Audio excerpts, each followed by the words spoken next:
तो साथियों एक बार फिर से आप सभी का इस वीडियो के अंदर स्वागत है। तो दोस्तों आज के वीडियो के अंदर मैं आपको बताने वाला हूँ एग्रीकल्चर सुपरवाइजर का पेपर दोस्तों 2015 में। आपको पहले ही बता दूँ ये पेपर जो है किसी यूनिवर्सिटी ने कराया था। मतलब कि 2015 में कोई भी जो ऑफिशियल वैकेंसी थी वो गवर्नमेंट ने नहीं निकाली थी। यानी कि दो प्रकार का अपने राजस्थान में दोस्तों एग्रीकल्चर सुपरवाइजर का जो पेपर है वो होता है। एक तो होता है कि जो गवर्नमेंट कराती है, ठीक है, और दूसरी होती है जो यूनिवर्सिटी कराती है, यूनिवर्सिटी। तो ये वाला जो पेपर है यूनिवर्सिटी ने कराया था। तो आज का अपन इसके अंदर सॉल्यूशन करने वाले हैं पूरा। और वीडियो को शुरू करने से पहले अगर आप हमारे चैनल पर पहली बार आए हो तो चैनल को जरूर सब्सक्राइब कर देना। और मैंने जो पुराने पेपर है वो सभी इसी चैनल के ऊपर डाल रखे। तो अपना पहला ही प्रश्न दोस्तों यहाँ पर है कि फल वृक्षों के लगाने की जो षटभुजाकार विधि है, ठीक है। पहला प्रश्न क्या बोल रहा है कि मैं यहाँ पर इसको थोड़ा जूम कर देता हूँ। पहला प्रश्न है अपना फल वृक्षों की लगाने की जो षटभुजाकार विधि है दोस्तों, उसमें वर्गाकार विधि की अपेक्षा कितने प्रतिशत जो पौधे हैं वो अधिक लगाए जाते हैं, ठीक है। तो यहाँ पर मैं आपको बता दूं जो वर्गाकार विधि है उसकी अपेक्षा अगर बात करें दोस्तों यहाँ पर, तो 15% जो दोस्तों पौधे हैं वो अधिक लगाए जाते हैं इस विधि के अंदर, षटभुजाकार विधि के अंदर, ठीक है। और एक दोस्तों यहाँ पर मैं आपको बता देता हूँ वर्गाकार जो विधि है दोस्तों ये सर्वाधिक यानी कि सामान्यतः उपयोग में ली जाती है और सबसे ज़्यादा दोस्तों प्रचलित है, ठीक है। सामान्यतः भी है, सबसे ज़्यादा प्रचलित भी है। वो कौन सी विधि है? वो है दोस्तों अपनी वर्गाकार, ठीक है। वर्गाकार विधि है वो सबसे ज़्यादा प्रचलित है। और अगला अपना प्रश्न है दोस्तों यहाँ पर खजूर की दोस्तों देर से पकने वाली जो किस्म है वो कौन सी है? खजूर की देर से पकने वाली किस्म, ठीक है दोस्तों। अपना जो यहाँ पर राइट आंसर होगा वो है मेडजूल, मेडजूल, ठीक है। मेडजूल जो है दोस्तों वो खजूर की देर से पकने वाली किस्म है। बाकी ये तीनों भी खजूर की ही किस्में यहाँ पर, ठीक है। हलावी होगी, जहीदी होगी और शामरान, ये तीनों भी जो है अपनी खजूर की किस्म है दोस्तों। अगला प्रश्न है अपने यहाँ पर कि फूल गोभी में भूरी गलन जो व्याधि रोग है दोस्तों वो किस तत्व की कमी से होता है, ठीक है, फूल गोभी में। तो अपना जो राइट आंसर है दोस्तों यहाँ पर वो है बोरोन। कौन सा है? बोरोन।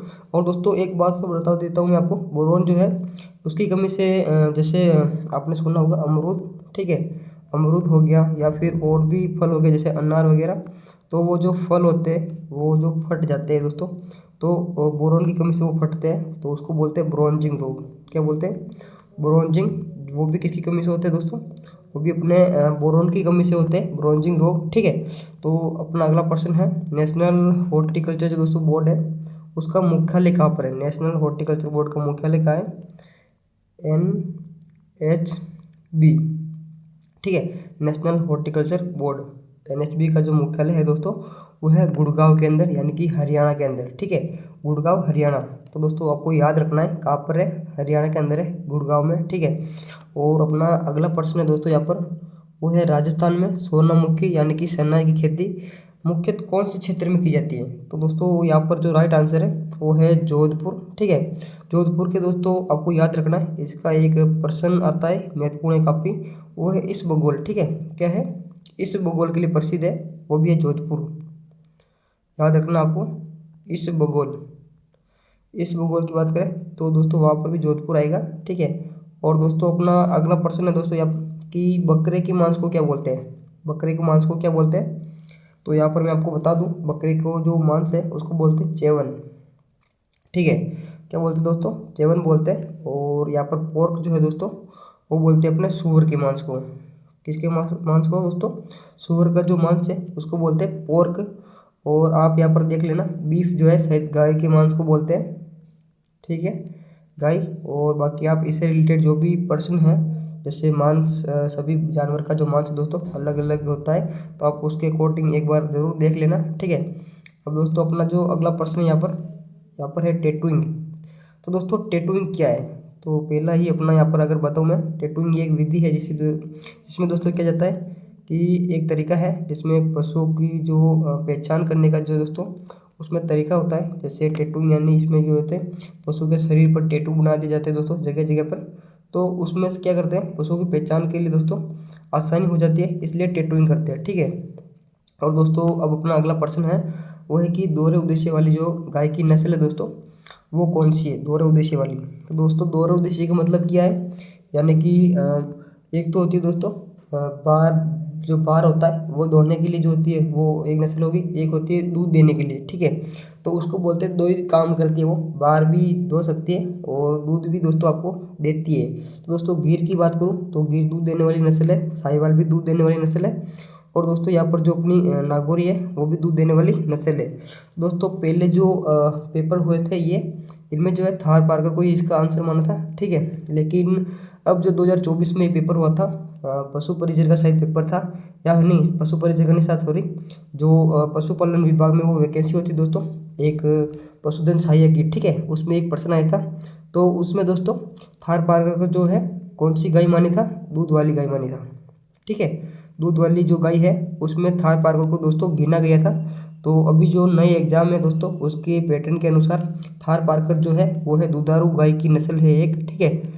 और ये जो पेपर है दोस्तों वो पुराना है, 2015 का है, इसलिए इसमें थार पारकर को दोहरा नस्ल वाली जो गाय है दोस्तों उसमें रखा गया है, ठीक है। और अपना जो अगला प्रश्न है दोस्तों यहाँ पर कि भैंस की सूरती नस्ल कहाँ की है दोस्तों। तो भैंस की सूरती नस्ल है दोस्तों गुजरात की है, ठीक है। गुजरात, गुजरात में बोले तो सूरत, ठीक है। सूरती से सूरत याद रख सकते हो दोस्तों आप, गुजरात में, ठीक है। और अगला प्रश्न है दोस्तों अपने यहाँ पर कि निम्नलिखित में से कौन सा एक विषाणु जनित रोग है, सॉरी रोग नहीं है, यहाँ पर ध्यान रखना, आपको थोड़ा मिस्टेक हो गया, रोग नहीं है। तो दोस्तों इसका जो राइट आंसर है ये है अतिसार। अतिसार को क्या बोलते हैं दोस्तों, जो आप बोलते हैं आफरा, उसी को बोलते हैं अतिसार, ठीक है, आफरा। तो दोस्तों आफरा किससे होता है, तो मैं आपको बता दूं, आफरा होता है ज़्यादातर जो गिल्ले, अगर आप चारा जो खाती है गाय या भैंस, गिल्ले चारे खाने से जो रोग होता है वो आफरे से होता है, ठीक है, ध्यान रखना आपको। और दोस्तों एक प्रश्न है अगला अपना कि रानीखेत रोग किससे संबंधित है। तो दोस्तों रानीखेत की अगर बात करूँ तो कुक्कुट से संबंधित है, ठीक है, कुक्कुट यानी मुर्गी से, मुर्गी से संबंधित है रानीखेत रोग, तो आपको याद रखना है यहाँ पर। और दोस्तों अपना अगला प्रश्न है दोस्तों, तो दोस्तों अगर चैनल को लाइक और सब्सक्राइब नहीं किया तो ज़रूर सब्सक्राइब कर देना, और एक प्यारा सा कमेंट जरूर कर देना, ताकि आपके लिए ऐसे ही मैं सारे पेपर का सॉल्यूशन लेके आ सकूं, ठीक है। तो आप चैनल पर जरूर विजिट करना, मैंने 2012 का पेपर है वो भी डाल रखा हूँ, और जो पुराने पेपर है दोस्तों वो सभी यहाँ पर डालने वाला हूँ, ठीक है। तो दोस्तों अपना अगला प्रश्न है कि कर्मी हर दवाओं के रूप में निम्नलिखित में से किसका प्रयोग नहीं किया जाता है, ठीक है दोस्तों, किसका प्रयोग नहीं किया जाता है। तो दोस्तों इसका जो राइट आंसर है वो है पाइपराइजिन, ठीक है, पाइपराइजिन आपको याद रखना है यहाँ पर। एक बार दोस्तों जरूर आप इसका पेपर का है सॉल्यूशन देखना। और दोस्तों ये पेपर जो है आपको हमारे टेलीग्राम चैनल पर मिल जाएगा, उसका लिंक मैंने डिस्क्रिप्शन में दे रखा है, तो उसको जरूर ज्वाइन करना टेलीग्राम को, और आप जो है इसकी PDF ले सकते हो वहाँ से। तो दोस्तों अपना अगला प्रश्न है यहाँ पर कि सवाई चाल जो है दोस्तों वह तेज दौड़ने वाले बेल होते हैं। देखो सवाई चाल और तेज दौड़ने वाले जो बेल होते हैं दोस्तों वो कौन से बेल होते हैं, तो दोस्तों यहाँ पर मैं आपको बता दूं इसका जो राइट आंसर है अपना वो कौन सा है, वो है दोस्तों नागौरी नस्ल के बेल, ठीक है, नागौरी नस्ल के बेल। दोस्तों उसको और भी बोलते हैं दुल की चाल, क्या बोलते हैं, दुल की चाल के लिए, ठीक है, सवाई चाल भी बोल सकते हैं या फिर दुल की चाल भी बोल सकते हैं यहाँ पर। तो आपको याद रखना है यहाँ पर दोनों ही एक ही होते हैं, ठीक है। अब दोस्तों अपना अगला प्रश्न यहाँ पर मादा पशुओं का गर्भधारण का उत्तम समय कब होता है, ठीक है। गर्भधारण का उत्तम समय जो होता है दोस्तों वो कब होता है, तो आपको बता दूं यहाँ पर जो इसका राइट आंसर दोस्तों वो है मध्यकाल 12 घंटे से लेकर 18 घंटे तक, ठीक है। और दोस्तों आपको एक प्रश्न ये भी आ सकता है कि जो गाय का या फिर भैंस का या फिर कोई भी जानवर है उसका जो मध्यकाल होता है दोस्तों वो कितने समय तक होता है, यानी कि गर्भकाल कितने समय तक होता है, तो वो आपको याद रखना है। तो मैं आपको एक बार सभी का बता देता हूँ। दोस्तों गाय की अगर बात करें दोस्तों यहाँ पर, तो गाय का जो होता है, ठीक है, गाय का कितना होता है एक बार मैं आपको यहाँ पर लिखा देता हूँ, आपको नोट कर देना अपनी नोटबुक के अंदर। जैसे गाय है दोस्तों, तो गाय का दोस्तों यहाँ पर होता है 280 दिन, ठीक है, 280 दिन होता है, ठीक है। साथ में भैंस की अगर बात करें अपन, तो भैंस की दोस्तों 300 से लेकर 310 दिन तक, तो एवरेज अपन 300 मानते हैं, ठीक है, 300 से 310 दिन, ठीक है। और अपना अगला है भेड़, क्या है, भेड़ का भी मैं आपको बता देता हूँ यहाँ पर। दोस्तों भेड़ है अपनी वो है दोस्तों 150 दिन या फिर 152 दिन आप मान सकते हो यहाँ पर, 152 दिन, ठीक है। और बाद में है बकरी, दोस्तों मेन जो अपने इम्पोर्टेंट जानवर है वो यहाँ पर आ चुके हैं। बकरी का अगर बात करें तो 150 दिन, ठीक है, याद रखना आपको 150 दिन हो गए। और एक और बता देता हूँ मैं आपको, मुर्गी की अगर बात करें दोस्तों यहाँ पर, तो मुर्गी की जो होती है वो 20 से 21 दिन, कितने, 20 से 21 दिन मुर्गी, ठीक है। और एक है अपना ऊँट। ऊँट की कितनी होती है? ऊँट की होती है लगभग 9 से लेकर 14 महीने। तो दोस्तों ये सबका जो गर्भकाल है, आपको यहाँ पर गर्भकाल याद रखना है। तो दोस्तों ये जितने भी गाय भैंस के जो गर्भकाल वगैरह है, जैसे गुणसूत्र वगैरह है, वो सब आपको याद रखना है, ताकि आपसे कहीं से भी दोस्तों प्रश्न जो है वो पूछा जा सकता है। जो वो भी वैकेंसी आने वाली है अपनी 2026 में सुपरवाइजर की, उसमें दोस्तों कहीं से भी प्रश्न पूछा जा सकता है। ठीक है, अगर दोस्तों आप जेट की तैयारी कर रहे हो या फिर आईसीआर से रिलेटेड, तो दोस्तों ये सबके लिए काम आने वाला है। ठीक है, और अगला अपने यहाँ पर प्रश्न है दोस्तों कि सर्वप्रथम जो नवजात बच्चे होते हैं दोस्तों गाय के भैंस के, तो उनको क्या पिलाया जाता है? तो दोस्तों इसका राइट आंसर है खीस पिलाई जाती है। क्या पिलाई जाती है? खीस। यानी कि जब आप देखते हो, जब बच्चा होता है गाय भैंस के किसी के भी, ठीक है, नवजात बच्चे को सबसे पहले अपन क्या पिलाते हैं? यानी कि दूध में से दोस्तों जो गाढ़ा पदार्थ निकलता है पीला पीला, आपने देखा होगा गाँवों में, जिसको दोस्तों कील उसकी जो होती है वो तोड़ने के बाद में जैसे ही गाढ़ा पदार्थ होता है, ठीक है, पहले जो पदार्थ निकलता है दोस्तों उसको खीस बोला जाता है, गाढ़ा, ठीक है, पीला पीला कलर का होता है, तो वो खीस होता है। तो दोस्तों खीस को बोलते हैं कोलेस्ट्रम। क्या बोलते हैं? कोलेस्ट्रल भी बोलते हैं इसको। तो दोनों ही दोस्तों इसको बोल सकते हैं, कोलेस्ट्रम या फिर खीस। ठीक है, और अगला अपना प्रश्न है दोस्तों यहाँ पर, गाय भेड़ बकरी में इंसाइजर यानी कि दांत जो होते हैं दोस्तों, कृंतक दांत वो होते हैं। ठीक है, मतलब कौन सा जबड़े में होते हैं दोस्तों? तो केवल नीचे के जबड़े में दोस्तों इंसाइजर दांत होते हैं। जो ये गाय भेड़ बकरी है, इनमें जो दो दांत है दोस्तों, कृंतक यानी कि इंसाइजर जो दांत है दोस्तों, वो केवल केवल नीचे के जबड़े में होते हैं। ठीक है, केवल नीचे के जबड़े में। और अगला अपना प्रश्न है दोस्तों यहाँ पर, गाय के दूध में वसा की प्रतिशत मात्रा होती है। ठीक है, गाय के दूध में कितनी होती है दोस्तों? वो होती है 4 से लेके 5% तक वसा होती है। और दोस्तों आपको एक प्रश्न ये पूछा जा सकता है कि सबसे ज़्यादा वसा किसके दूध में पाई जाती है? तो राइट आंसर होता है भेड़। क्या होता है? भेड़। ठीक है, अगर भेड़ आंसर में नहीं हो तो फिर आपको भेज देना आंसर, इन दोनों में से कोई भी एक आंसर में होगा। तो आपको ध्यान रखना है, सबसे ज़्यादा वसा होती है भेड़ के अंदर, उसके बाद में अपने भैंस के अंदर। ठीक है, और दोस्तों अगला प्रश्न है, मेरिनो विदेशी नस्ल जो है नस्ल की भेड़ किस देश की है? ठीक है, मेरिनो जो है, तो दोस्तों ये राइट आंसर है अपना स्पेन की है। ठीक है, अगला प्रश्न है, हमारे देश में पशु प्राय किन कारणों से मरते हैं? तो दोस्तों आप देख सकते हैं असंतुलित या फिर अल्पाहार के कारण से भी मर जाते हैं, दवा या फिर चिकित्सा के अभाव से भी मर जाते हैं, और परजीवी दोस्तों जो होते हैं, प्रकोप जो होते हैं, यानी कि पैरासाइट से उनके प्रकोप से भी ये मर जाते हैं। दोस्तों इसका राइट आंसर है उपयुक्त सभी के कारण। ठीक है, और अगला अपना प्रश्न है दोस्तों यहाँ पर, ट्रोकार कैन्युला है वो किस रोग से संबंधित है? दोस्तों आपको बता दूं, ये जो है दोस्तों आफरा से संबंधित है। यानी कि जो गाय भैंस में आफरा होता है दोस्तों, उस समय एक यंत्र काम में लिया जाता है, ट्रोकार कैन्युला। ठीक है, क्यों काम में लिया जाता है दोस्तों? क्योंकि जो हवा होती है, जो उनके अंदर गैस बनी होती है, उसको निकालने के लिए ये यंत्र काम में आता है, इसलिए दोस्तों ये इससे रिलेटेड है। ठीक है, और अगला अपना आंसर है, सॉरी प्रश्न है, टिम्पोनाइटिस। ठीक है, टिम्पोनाइटिस आफरा यानी कि ये रोग है दोस्तों, जो कि किससे होता है? तो ये सीधी सी बात है, मैंने आपको पहले भी बताया था कि गीला चारा जो होता है दोस्तों, उसको खाने से ये आहार का जनित रोग है। ठीक है, उससे होता है गीले चारे खाने से। ठीक है, ज़्यादा हरा चारा खा लेता है पशु अगर, तो आफरा रोग हो जाता है। ठीक है, और अगला अपना प्रश्न है दोस्तों यहाँ पर, दोस्तों अगला अपना प्रश्न है कि कुकुट फॉक्स जो है दोस्तों, फाउल फॉक्स जनित रोग किससे है, किससे होता है, सॉरी। ठीक है, तो इसका राइट आंसर है दोस्तों अपना विषाणु से। ठीक है, विषाणु से।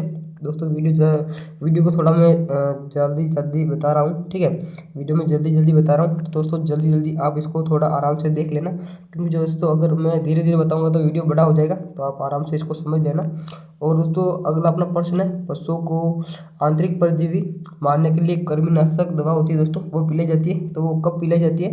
तो वर्ष में 2 बार पिलाई जाती है दोस्तों। ठीक है, वर्ष में 2 बार, यानी कि प्रति 6 महीने में दोस्तों 1 बार पिलाई जाती है, और वर्ष में 2 बार पिलाई जाती है। ठीक है, अगला प्रश्न है दोस्तों अपना यहाँ पर, पूर्ण दूध दोहने की सर्वोत्तम विधि कौन सी है? दूध दोहने की। ठीक है, अब आपको दोस्तों ये प्रश्न हर बार पूछा जाता है, तो आपको याद रखना है कि पूर्ण दूध दोहने की एक विधि होती है, वो तो होती है दोस्तों चुटकी विधि।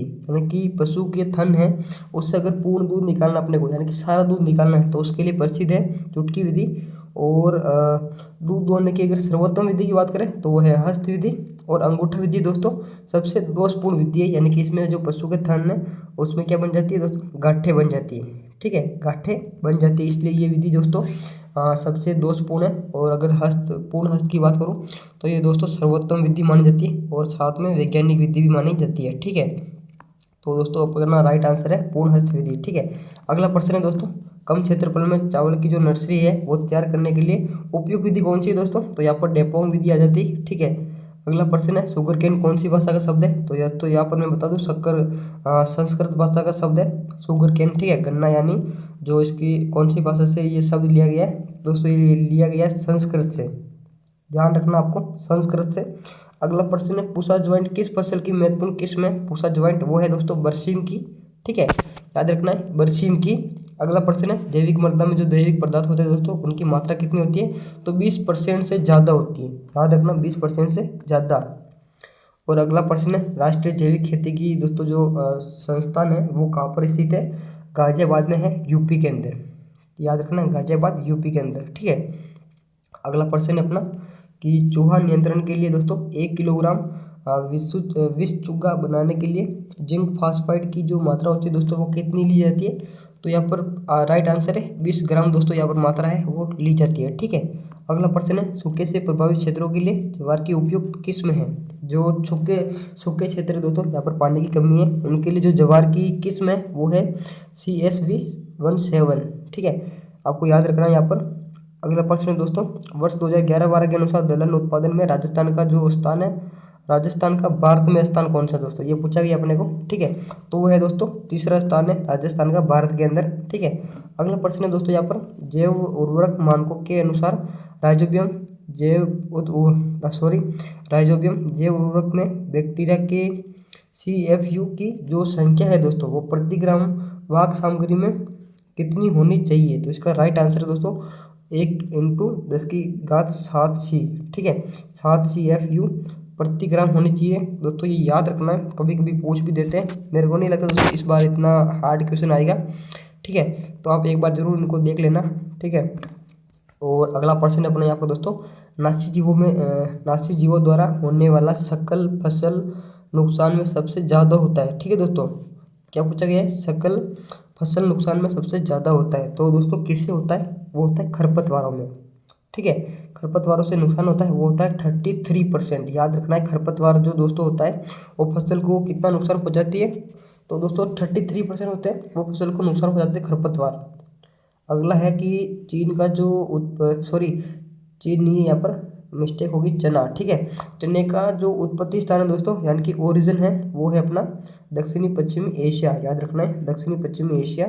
ठीक है, और अगला प्रश्न है, सामान्यतः माइक्रो जल ग्रहण का क्षेत्रफल होता है, याद रखना अपना, आपको यहाँ क्या बोल रहे हैं दोस्तों, जो जल ग्रहण है उसका जो क्षेत्रफल होता है सामान्य माइक्रो जल ग्रहण का, ठीक है, वो होता है 100 से लेके 1000 हेक्टेयर तक।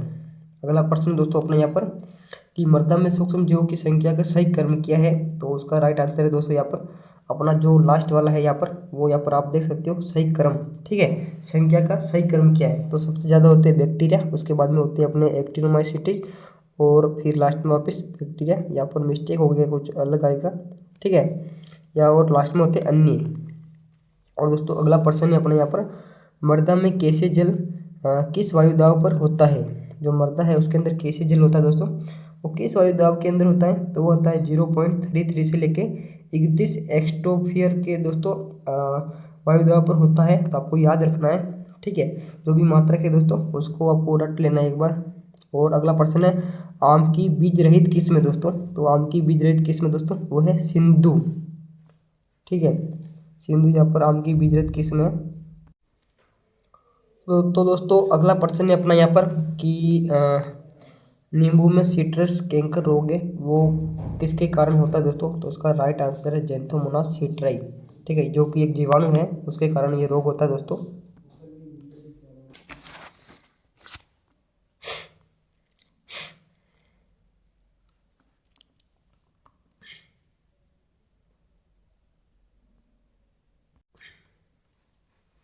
तो दोस्तों अपना अगला प्रश्न है दोस्तों वो है यहाँ पर कि 1 किलो सोयाबीन से जो दोस्तों सोया होता है वो सोया दूध तैयार किया जाता है। ठीक है, 1 किलो सोयाबीन से कितना सोया दूध तैयार किया जा सकता है दोस्तों? तो वो है दोस्तों 6 से 8 किग्रा, ठीक है।